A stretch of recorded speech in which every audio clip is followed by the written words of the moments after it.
welcome to LT Arms. We had a great time at SHOT Show. The new Glock Optic Cut is one of the things that everyone was raving about. So we figured we would get one here in the shop and kind of give you our reviews on it. They are definitely probably different reviews than most people have. So we have a Glock 43X here. We'll open it up, kind of talk about what it comes with in the box. So out of the box, you know, they all come with the standard cable lock that no one uses. You got a mag with a mag loader. You got your brush and everything. And then the special optics cut Glock is called the A-CUT, Glock 43X. At SHOT Show, they had an entire table dedicated to this specific optic cut on all of their lines. And I mean, as far as everything, it's a lot more boxy. And which I like. It keeps the lint, it keeps the nasty out of it, it keeps it clean and avoiding crap in there, which is nice. It's my biggest complaint about my optic. Yeah, and then that's one of the nice things is it does have the dual glass on both sids to keep it clean, unlike your Trijicons, your Holosuns, I mean everyone else.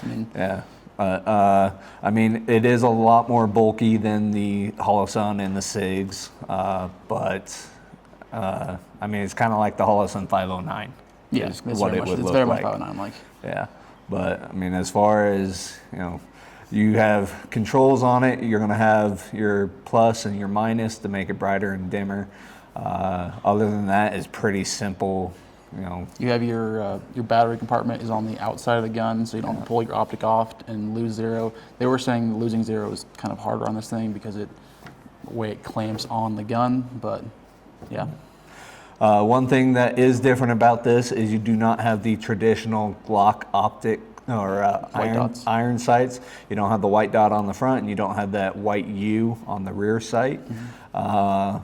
But as far as everything else, we'll take the mag out there. But yeah, it's standard Glock. Yeah, standard it's a 43X, Glock. just kind of dressed up with that new optic plate. Yeah. So, but we'll pass this off to Sam. Let him show you, how it comes off and everything, and kind of ergonomics of the. So I'll pull it apart fast and get the slide off of it. I'm better than the ATF. I can do it. Get all that out of my way. I left the wrench at the shop, but I have this bad boy. So you got two screws on the back right there that hold the rear sight and the plate in place. Get these bad boys off fast with my very Gunsmith tools.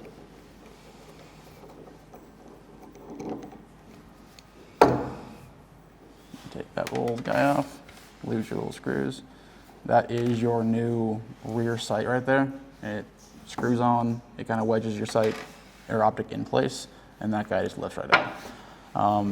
The new cut is, I don't know how to explain it. It's weird. I mean, it definitely has to be CNC'd. We do optic cuts in-house in the shop, and this is not a thing that we really could do just because it's incredibly custom or proprietary, which is a thing that I kind of hate about the gun world. Why does everything have to be proprietary? And I mean that's one thing that Glock is known for is non-proprietary stuff. I mean, literally a Glock, you can change every component out on it with aftermarket stuff. By doing this, you can negate that. Yeah, you negate that on everything. The manual in the box says that it has an optic plate that you can put on it. If that's the case, then maybe you could do an RMR and stuff like that with it. But my biggest complaint with this is, I mean, it kills everything you can do other than that optic. Which unless they expand this line of optic, I mean, if they made different red, green stuff, they've made different optic, the reticle, thank you. In there, that'd be kind of cool. Right now, it's just a single dot by itself, which isn't bad for a carry gun, but yeah, it's just, that's what it is. The biggest complaint that I had when I first started messing with it was I loosened one of these screws very lightly, and the entire thing was loose.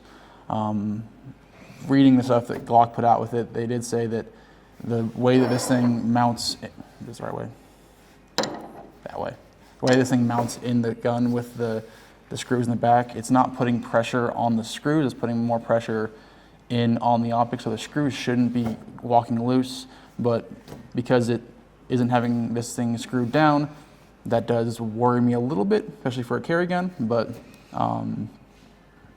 And one of the nice things that it does have is your traditional arm R-cuts and all that just have little pegs that the optic sits on. This one, it has to be, you know, popped in there. popped in, and then it has these grooves that it sits on. Can't see those grooves. So show you the grooves a little bit better. But it has the grooves that it sits on, and then it, you know, holds it in there a little bit better. Yeah. But with that back plate on, if it's not tight, it's still going to be a little wiggly. So that's, It's not like they want it crazy tight. I think the manual said 17, 18 inch pounds, so nothing crazy tight, but I would Loctite these pretty good just so things don't walk out on you. It's funky, it's weird. it is definitely different, and I mean, everyone in the gun community freaks out about stuff that's new and different and all that, but I think by Glock going away from proprietary stuff, they're going to really hurt themselves on this one. Yeah. And I don't see many more of these optics coming out because I'm guessing this is a very patented technology from Aimpoint and Glock, so that might hurt it. I think it will hurt it quite a bit, that not being a adopted thing by the entire industry. But So it's interesting. I like the ingenuity to it, but I personally, as a gunsmith, not a fan. Yeah, we'll see where it goes from here, if they come out with different reticles and options as far as all that stuff. But That's what I'd like to see. yeah, that'll be the biggest thing that we need to see. If you guys have something you want us to review as a gunsmith from SHOT Show, let us know. Be happy to do whatever you guys suggest.